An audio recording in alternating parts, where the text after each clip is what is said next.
Hello guys, तो कैसे हैं आप सब। Welcome to the highlights of the first test match day 3 India versus West Indies की हाइलाइट्स वीडियो के साथ, जहां बेहतरीन तरीके से बताऊंगा क्या कुछ हुआ डे 3 पे। इंडिया ने कैसे अपनी पारी को लंबा किया, कैसा यशस्वी जायसवाल ने खेला, फिर विराट कोहली की पारी देखने को मिली, और कैसे ही ईशान किशन ने बनाया एक रन और वैसे ही रोहित शर्मा ने कर दिया डिक्लेरेशन, और ये पूरी तरीके से कैसे धराशायी किया वेस्ट इंडीज़ को इंडिया टीम ने। और तीसरा दिन, जैसे मैंने बोला था, टेस्ट मैच खत्म होगा, इंडिया ने वही काम किया, थर्ड डे टेस्ट मैच खत्म कर दिया। तो चलिए आगे बढ़ेंगे। Welcome to the highlights again for the day 3। चलिए बढ़ेंगे आगे। आप सभी को बता दूं क्या कुछ पॉइंट्स कवर करने वाले हैं हम इस वीडियो के दौरान। पहला point, first test match day 3 की बात करेंगे, कैसा गया तीसरा दिन दोनों टीमों के लिए। वेस्ट इंडीज़ पूरी तरीके से थकी हुई थी, उनको बैटिंग का दिया गया निमंत्रण और वो पूरी तरीके से हो गई कोलैप्स। उसकी जगह पे बात की जाए इंडिया टीम की, तो बॉलर्स पूरा रेस्ट ले चुके थे, तैयार थे बॉलिंग करने के लिए। एक टाइम होता है जब हाथ में खुजली होने लगती है बॉलर्स की कि अब करो डिक्लेरेशन, हम पूरी तरीके से तैयार है, और विकेट झटकने के लिए पूरी तरीके से बेकरार है। वही देखने को मिला हमें रविचंद्रन अश्विन से भी, और देखने को मिला रविंद्र जाडेजा से भी। टीम इंडिया ने जीत लिया है पहला टेस्ट मैच। चार खिलाड़ी जो मैंने आपको बताए थे 450 रन बनाएंगे, अप्रॉक्स उतने ही रन बने, इतना गजब का प्रेडिक्शन दिया था, और ग्रैंड लीग जीती हमने। रविचंद्रन अश्विन कैप्टन थे हमारे, किसी के टीम में नहीं थे, सबने अक्षर पटेल पे बैट किया होता, अगर आपको अभी भी याद हो। अभी भी आप जाके मेरा 5 दिन पहले की 3 दिन पहले की टीम देख सकते हैं। यशस्वी जायसवाल हमने नहीं रखा था टीम में, एक टीम में नहीं रखा था, वो तो पूरी फ्लॉप हो गई। वरना वाइस कैप्टन थे, एक में यशस्वी जायसवाल और एक में कैप्टन थे हमारे रविचंद्रन अश्विन, जिनने बेहतरीन तरीके से ग्रैंड लीग जिताई। आप सभी को काफ़ी क्वेश्चंस थे जो मैंने क्लियर किए थे कि शार्दुल ठाकुर को लेना है कि नहीं, वो सब सारे पॉइंट्स क्लियर करे थे, और 2-3 क्वेश्चंस मैं और लेने वाला हूँ इस वीडियो के, जिस जो आप लोगों ने कमेंट सेक्शन में करके पूछा है। तो चलिए बढ़ेंगे आगे हाइलाइट्स में। आप सभी को बता दूं क्या कुछ घटा ऑन द डे 3। सबसे पहले बात करेंगे कि हाइलाइट्स है तो थोड़ा एक रिकैप दे देता हूँ आपको। तो रिकैप में हुआ कुछ ऐसा कि टॉस हुआ पहले दिन, वेस्ट इंडीज़ ने जीता टॉस और किया बैटिंग का फैसला। मेरे हिसाब से अगर एक पारी से ही हारना था, या फिर आपको पता ही है कि आपकी बैटिंग कमज़ोर है, तो आपको इंडिया को बैटिंग का निमंत्रण देना चाहिए था कि आप बॉलिंग करें। और लगभग 450 रन अगर इंडिया पहली इनिंग में बनाती, और फिर 150 130 अगर ऐसे बनते, तो एक टाइम पे लगता कि ठीक है, एक पारी से हारे बट लड़ी वेस्ट इंडीज़ की टीम, और थकी कम, क्योंकि एक ही बार बॉलिंग करनी पड़ी वेस्ट इंडीज़ को। बट अब ये देखने को मिला कि वेस्ट इंडीज़ ने बनाए पहले पारी में 150 रन, दूसरे में 130 रन। तो चलिए पहले आपको बता दूं कि टॉस के बाद क्या हुआ। टॉस के बाद हुई जो सबसे बड़ी घोषणा कि दो डेब्यूटेंट मिले इंडिया को, यशस्वी जायसवाल और ईशान किशन। बैटिंग ऑर्डर भी चेंज हुआ, रोहित शर्मा ओपनिंग किया यशस्वी जायसवाल के साथ, नंबर 3 पे शुभमन गिल का ये पहला मैच था जहां वो 6 रन पर आउट हुए। विराट कोहली आए 4 नंबर पर, अजिंक्य रहाणे का एक और खराब प्रदर्शन वाला मैच। ये सीरीज़ उनकी डिसाइडर है, अगर ये सीरीज़ खराब खेली रहाणे ने, तो इनको भी टाटा बाय बाय करने का समय आ जाएगा, क्योंकि बाहर सरफराज खान बैठे हुए हैं जो कि गजब का क्रिकेट खेल रहे हैं, और 2-3 यश दुल भी एक अच्छे हैं जो कि टेस्ट मैचेस अच्छा खेल रहे हैं। बहुत सारे ऐसे टेस्ट क्रिकेटर्स अभी हो गए हैं इंडिया के पास, बेंच स्ट्रेंथ काफ़ी स्ट्रांग है। समय नहीं लगेगा सूर्य कुमार यादव को भी टेस्ट मैच में आने के लिए, श्रेयस अय्यर भी फिट हो चुके हैं, तो ये नंबर 5 की जगह जो है, ये बहुत ज़्यादा दाव पे है हर प्लेयरों की, क्योंकि अभी श्रेयस अय्यर भी प्रैक्टिस कर रहे हैं, केएल राहुल भी आएंगे तो मिडिल ऑर्डर में आ सकते हैं। तो ये जगह बहुत सेंसिटिव है, और रहाणे को अगर जगह बनानी है तो एक शतक ज़रूर जड़ना पड़ेगा इस वाले टूर में, या फिर जो इंडिया वर्सेस साउथ अफ्रीका का डिक्लेरेशन हो गया है कि जो सीरीज़ होने वाली है उसमें एक ना एक शतक आना चाहिए, वरना ये दो सीरीज़ आखिरी सीरीज़ हो सकती है रहाणे के लिए। ईशान किशन का डेब्यू मिला, रविंद्र जाडेजा खेलते हुए नजर आया, रविचंद्रन अश्विन, शार्दुल ठाकुर। एक मेरे हिसाब से एक सरप्राइजिंग चीज़ थी, मेरे को नहीं लगा था कि शार्दुल को मौका मिलेगा इतनी ज़्यादा स्पिन ट्रैक पे। फिर जयदेव उनादकर और मोहम्मद सिराज नंबर 1 पेसर बन के खेल रहे टेस्ट मैच, उनका ड्रीम कम ट्रू है, क्योंकि अगर आप हमेशा से देखें, जब जसप्रीत बुमराह थे वो थे फर्स्ट बॉलर, फिर मोहम्मद शमी बने फर्स्ट बॉलर इंडिया टीम के लिए, अब Siraj the most experience and first bowler पे क्यों हैं, मतलब अब गेंदबाजी कैसी चलेगी वो उनके हाथ में डिसाइड होती है। तो गेंदबाजी की बात है और मेरे हाथ में गेंद ना हो, ऐसा आपको बहुत कम देखने को मिलेगा। बात करेंगे वेस्ट इंडीज़ की, तो वेस्ट इंडीज़ की अगर ओपनिंग की बात करें तो क्रेग ब्रेथवेट करते हैं चंद्रपॉल के साथ, फिर राइफर, ब्लैकवुड, फिर अथरानजे जिनका डेब्यू गजब का रहा, पहली पारी में 47, दूसरे में बनाए 28 रन, फिर जोशा डिसिल्वा, जेसन होल्डर, रकीम कॉनवेल, लगभग 200 किलो के ये हैं, और लंबे छक्के मारते हैं, उसी से स्ट्रेंथ आती है, तो ये नहीं है कि वजन ज़्यादा है तो ताकत नहीं है, ताकत भी उतनी गजब है। विराट कोहली का विकेट लिया है इन्हीं ने, तो बहुत बड़ा काम किया है। फिर अलजारी जोसेफ, फिर कीमार रोच, और फिर जॉन वॉलिकन, जिनकी बॉलिंग थोड़ी और धारदार हो सकती थी। ये थी प्लेइंग 11। चलिए बढ़ेंगे आगे। आप सभी को बता दूं डे 3 की हाइलाइट्स के आगे, विंग्स और पार्क, रॉसो, डोमिनिका की तीसरे दिन करामात काम किया इंडिया ने। जहां पहले तो ये हुआ कि वेस्ट इंडीज़ थोड़ी अच्छी नजर आई तीसरे दिन, मैं एक क्रेडिट तो दूंगा कि लाइन और लेंथ अच्छी इंप्रूव की वेस्ट इंडीज़ ने, और ट्राई किया कि ज़्यादा हार्ड लेंथ डाली जाए। उसका फ़ायदा क्या हुआ कि थोड़े कम रन बने और धीरे रन बनते हुए नजर आए हमें पहली पारी में। यशस्वी जायसवाल ने स्लोली स्लोली अपने 150 किए, और वहीं धीरे धीरे विराट कोहली ने अपना अर्धशतक पूरा किया, जो कि देख करके इंडिया बहुत अच्छी लग रही थी। वेस्ट इंडीज़ का एग्रेशन थोड़ा धीरे धीरे बढ़ता गया, और एक और ललचाने वाली बॉल आउटसाइड ऑफ स्टंप जा रही थी, जिसको कट करने जा रहे थे यशस्वी जायसवाल, विकेट कीपर के हाथ में गया कैच, और 171 पर आउट हो गए। यशस्वी जायसवाल बल्लेबाजी के लिए। उसके बाद है अजिंक्य रहाणे, जिनके एक दांव पर है ये जगह, क्योंकि डब्ल्यूटीसी के फाइनल में वापसी की और डायरेक्ट आते ही वाइस कैप्टन बने। दोनों पारी वहाँ अच्छी खेल करके आ रहे थे और यहाँ से हर मैच पे प्रेशर है उन पे, हर मैच में उनका डिस्कशन होगा, तुलना होगी, कंपैरिजन होगा और देखा जाएगा कि कौन फिट है 5वें नंबर पे बैटिंग करने के लिए। तो उसके पे खड़ा होने के लिए रहाणे के पास बहुत ज़्यादा प्रेशर था। वही प्रेशर देखने को मिला। पिच इतनी ज़्यादा ईजी है नहीं बैटिंग के लिए, जो प्लेयर टिक गया वो रन बना जाएगा ये देखने को मिल रहा था। रहाणे हुए आउट 6 रन पर, शुभमन गिल भी आउट हुए जल्दी, फिर रहाणे भी जल्दी आउट हुए।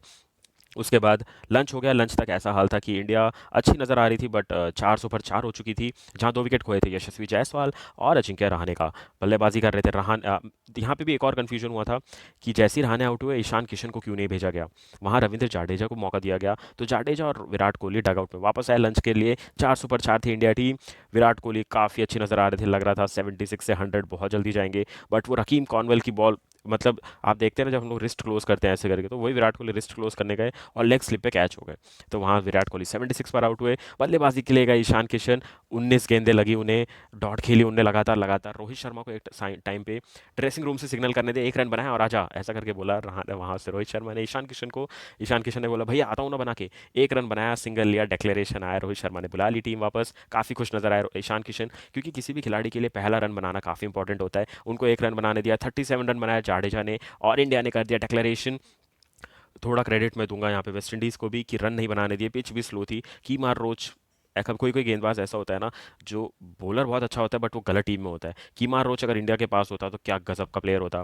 तो ऐसी चीज़ भी होती है कि खराब टीम में भी कोई एक अच्छे अच्छे खिलाड़ी होते हैं जिनने बहुत अच्छी गेंदबाजी की है, बट रिजल्ट उनके फेवर में कभी नहीं जाएगा। विराट कोहली के 2 कैच छोटे थे। वारिकन की बॉलिंग पे क्रेग ब्रेथवेट ने कैच छोड़ा था और कीमार रोच की बॉलिंग में जोशुआ डे सिल्वा ने विकेट कीपिंग में कैच छोड़ा था। 2 मौके मिले थे विराट कोहली को, फिर भी शतक नहीं हो पाया। But at the and Virat Kohli खुश, टीम खुश, इंडिया टीम जीती मैच। तो भुला दो और अपनी प्रिपरेशन वापस से कंटिन्यू करो। इसी मोटिव पे हमेशा इंडिया टीम चलती है।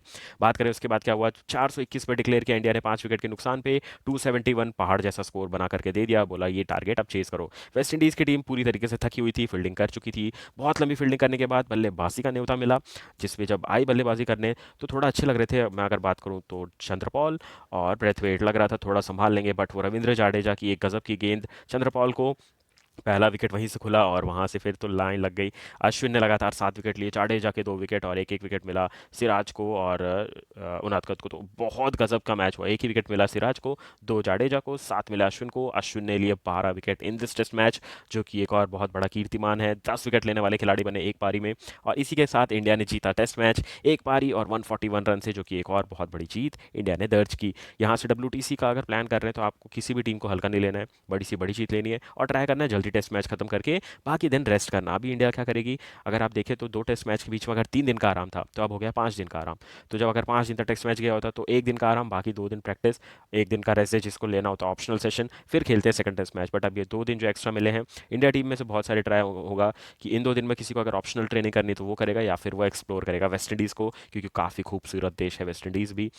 एक्सप्लोर करेंगे, थोड़ा रिफ्रेश होंगे, फिर अपने नॉर्मल ट्रेनिंग तो डेली होगी, इतनी तो कोई दिक्कत नहीं है, बट 1-2 दिन का जो एडिशनल आराम मिलता है उससे काफ़ी अच्छा वर्कलोड मैनेजमेंट होता है। तो ये कुछ देखने को मिला हमें डे 3 में। चलिए आपको सेशन बाय सेशन बता दूं क्या कुछ घटा। तो फर्स्ट सेशन की बात करें तो डे 3 की तो 29 ओवर डाले गए, जहां मात्र 78 रन बने। इस पिच पे बिल्कुल रन नहीं बन रहे हैं। 2 विकेट गिरे, जहां मैंने आपको बताया रहाणे और यशस्वी जायसवाल आउट हुए। यशस्वी जायसवाल ने बनाया 150, जो उनकी पहली इमेज दिख रही है। विराट कोहली का सॉलिड डिफेंस देखने को मिल रहा था हमें, जो काफ़ी ज़बरदस्त टच में नजर आया। उसके बाद तीसरी इमेज अगर आप देखेंगे तो वो है अल्जारी जोसेफ, जिनने आउट किया यशस्वी जायसवाल को। विराट कोहली को 1-2 बॉल थोड़ी ऊपर लग रही थी, मतलब वो ड्राइव करने जा रहे थे बट वो ज़्यादा पीक करके उठ रही थी। तो वो है फोर्थ इमेज। फिफ्थ इमेज अगर आप देखेंगे तो है यशस्वी जायसवाल जब वो आउट हुए। सेकंड सेशन की बात करें तो 29.2 ओवर्स डाले गए, जहां 48 रन, मात्र 48 रन बने, 3 विकेट गिरे। इसमें अगर आप मैक्सिमम देखेंगे तो इंडिया ने सिर्फ 10 ओवर की बैटिंग की थी, 10.2 ओवर्स, बाकी 19 ओवर यहाँ पे खेले वेस्ट इंडीज़ ने। इंडिया ने बनाए 21 रन, बाकी 27 रन बनाए थे वेस्ट इंडीज़ ने। थर्ड सेशन में हुए 31.3 ओवर्स, एक्सटेंडेड सेशंस था, जहाँ पे अंपायर्स ने डिसाइड किया था कि ये टेस्ट मैच खत्म हो सकता है आज के दिन, तो थोड़ा आधे घंटे का खेल बढ़ा दिया गया था। 103 रन बने और आठों के आठों विकेट जो बचे थे वो गिर गए वेस्ट इंडीज़ के, और वेस्ट इंडीज़ हार गया ये टेस्ट मैच 141 रन से। तो मैंने आपको इमेज में बता दी यशस्वी जायसवाल तक। उसके बाद क्या हुआ, उसके बाद हुआ ये कि दनादन विकेट गिरना शुरू हुए। पहला विकेट का खाता खोला रविंद्र जाडेजा ने, उसके बाद अश्विन आए और सारा मोर्चा अपने हाथ में लिया। अब मैं यहाँ से विकेट झटकूंगा, यहाँ से मैच समाप्त करूंगा। सिराज को भी एक बहुत अच्छी जोशुआ डी सिल्वा का विकेट मिला, जो कि बॉल अंदर आई थी, उनको इम्पैक्ट पड़ा और सीधा अंदर आई बॉल। तो ये देखने को मिला और गजब का थर्ड सेशन गया इंडिया के लिए और इंडिया ने रैप अप कर दिया थर्ड टेस्ट मैच। तो उम्मीद करता हूँ आपको पसंद आया होगा ये डिटेल में इमेजेस के साथ हाइलाइट्स ऑफ द डे 3। मिलूंगा बहुत जल्द आपसे आगे सारे वीडियोस के साथ। वीडियो को लाइक और शेयर करते रहिएगा, चैनल को सब्सक्राइब करके बेल नोटिफिकेशन प्रेस करते रहिएगा। हम बढ़ेंगे हमारे नेक्स्ट सेक्शन में। आप सभी को बता दूं क्या है match summary of the day 3। तो अब जो इंपॉर्टेंट प्लेयर्स इंपॉर्टेंट परफॉर्मेंस उनके बारे में बात करेंगे। तो शुरुआत करेंगे पहले वेस्ट इंडीज़ की 150 पर आउट हुए थे पहले पारी में अथरान से जो डेब्यू कर रहे थे। इनके 47 रन, ब्रेथवेट के 20 run, 5 wicket Jadeja, 5 wicket Ashwin के, 3 विकेट जाडेजा के। फिर जायसवाल है 171 अकेले बना गए, 21 रन की लीड लेके चले गए पहली पारी में वेस्ट इंडीज़ के सामने। रोहित शर्मा के 103 रन 421 पे डिक्लेयर किया इंडिया ने 5 विकेट के नुकसान पर। कॉर्नवेल का 1 विकेट, रोज का 1 विकेट। सबसे इंटरेस्टिंग चीज़ 9 बॉलर यूज़ किए वेस्ट इंडीज़ ने, बस एक विकेट कीपर जोशुआ डी सिल्वा रह गए थे और चंद्रपॉल रह गए थे जो बॉलिंग नहीं करते। बाकी 9 के 9 प्लेयरों ने की बॉलिंग। वेस्ट इंडीज़ आई दूसरी पारी में बैटिंग करने जहां थकी हुई थी। 130 रन बने, 28 बनाया थ्रांजे ने। जेसन होल्डर एक साइड में खड़े रहे, 20 रन पर नॉट आउट। सामने से ऑल आउट हो गई वेस्ट इंडीज़ की टीम। 7 विकेट लिए रविचंद्रन अश्विन ने और 2 विकेट लिए रविंद्र जाडेजा ने। टोटल 12 विकेट ले चुके हैं अश्विन पहले टेस्ट मैच में और 5 विकेट मिले हैं जाडेजा को। सिराज के 2 विकेट और शार्दुल ठाकुर का 1 विकेट इस टेस्ट मैच में। इसी के साथ इंडिया ने जीता test match by an innings and 141 run, जो कि बहुत बड़ी जीत है। तो आपसे एक दो सवाल आ रहे थे मुझे कि यहाँ शार्दुल ठाकुर को क्यों मौका दिया गया था। तो आपको मैं एक दो चीज़ बता दूं कि डिस्कशन क्या चल रहा है। अगर मैं प्लेइंग 11 के डिस्कशन की बात करूँ तो सबसे बड़ी प्लेइंग 15 की बात करूँ जो स्क्वाड सिलेक्शन होता है उसमें ये बात है कि एनसीए में बहुत सारे प्लेयर बैठे हुए हैं। बैठे इन द सेंस, सॉरी गलत वर्ड है, बट बहुत ज़्यादा प्लेयर इंजरी कंसर्न हो गए। प्रसिद्ध कृष्णा बहुत समय से वहाँ पे हैं। फिर वहाँ पे आप देखेंगे वरुण चक्रवर्ती भी थे जो आईपीएल से जस्ट पहले वहाँ पे गए। केएल राहुल वहीं पे हैं, श्रेयस अय्यर वहीं पे हैं। फिर अभी बुमराह भी वहीं पे हैं, पंत भी वहीं पे है, शिखर धवन भी वहीं पे हैं। और अभी पता चल रहा है कि उमेश यादव भी वहाँ पे गए हुए हैं। तो अगर उमेश यादव पिक होते हैं सीरीज़ में तो जयदेव उनादकत और शार्दुल ठाकुर से पहले उनका सिलेक्शन होना था। बट वो फिट नहीं है, इसीलिए वो इस सीरीज़ में भी नहीं है पूरी तरीके से। मुकेश कुमार कमेंडेबल काम किया उन्होंने, टेस्ट हो, टी20 हो या वनडे मैच, तीनों में इकलौते ऐसे खिलाड़ी जिन जो तीनों फॉर्मेट में खेलने वाले हैं। तो उन्होंने अपने आप को काफ़ी अच्छे से मेंटेन किया। ये आपने पूछा था मेरे से सवाल। एक दो सवाल आप पूछ रहे थे कि ऐसी पिच क्यों है वेस्ट इंडीज़ की। तो मैंने आपको कल भी एक बार जवाब दिया था कि वेस्ट इंडीज़ में मिट्टी का कंसर्न है। मिट्टी 20-20 साल बाद चेंज होती है। तो उस मिट्टी को हार्ड बनाना है, सख्त बनाना है, तो बहुत ज़्यादा मेहनत और पानी और पैसा लगता है जो तीनों नहीं है वेस्ट इंडीज़ के पास, जिसके कारण स्ट्रगल हो रहा है ये। डोमेस्टिक क्रिकेट में भी बात करूँ तो वेस्ट इंडीज़ का यही हाल है। डोमेस्टिक में भी वेस्ट इंडीज़ ऐसी ही पिच बना पा रहा है क्योंकि वहाँ पे डोमेस्टिक सर्किट्स में जितने मैचेस होते हैं वो ऐसी लूज पिच पे हो रहे हैं जहाँ पे स्पिन ज़्यादा मदद करेगा। बट ये थोड़ा गलत है। बीसीसीआई ने भी बात की है वेस्ट इंडीज़ बोर्ड से कि अगर आपकी ताकत है फास्ट बॉलिंग तो आप फास्ट बॉलिंग वाली पिच क्यों नहीं बना पा रहे हो। तो वेस्ट इंडीज़ का ये जवाब आया कि हमें पिच प्रिपेयर करने में ज़्यादा पैसा चाहिए जो उनके पास नहीं है। हाथ में गेंद, मगर एक और डिस्कशन आपके साथ कर दूं।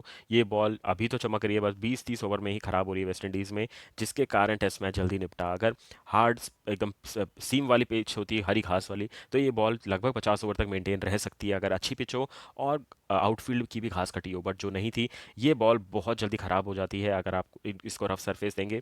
और उतना ही ईजी होता है रिवर्स स्विंग करना। अगर एक ही बॉल लंबी चलानी हो तो रिवर्स स्विंग बहुत तेज़ होती है। ये बॉल अगर आप देखें बहुत जल्दी अंदर की तरफ डाल सकते हैं आप, जिससे बहुत तंग कर सकते हैं बल्लेबाजों को। तो ये दो तीन सवाल थे जो मैंने आपके लिए कवर कर लिए। वीडियो को लाइक और शेयर करते रहिएगा, चैनल को सब्सक्राइब करके बेल नोटिफिकेशन जरूर से प्रेस कीजिएगा।